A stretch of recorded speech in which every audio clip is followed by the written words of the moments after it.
গত 2 মাসে 60টি উল্লেখযোগ্য পদক্ষেপ এবং 180 দিনের কর্মপরিকল্পনা বাস্তবায়নের মাধ্যমে বর্তমান সরকার রাষ্ট্র সংস্কারে অনন্য দৃষ্টান্ত স্থাপন করেছে।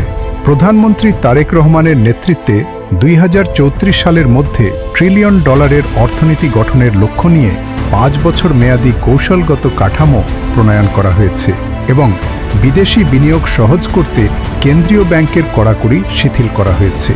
কৃষি খাতে 12 লাখ কৃষকের ঋণ মওকুফ ও কৃষক কার্ডের মাধ্যমে বিশেষ সুবিধা প্রদান এবং নারীদের জন্য ফ্যামিলি কার্ডের আওতায় মাসিক 2500 টাকা নগদ সহায়তা দেওয়ার উদ্যোগ নেওয়া হয়েছে।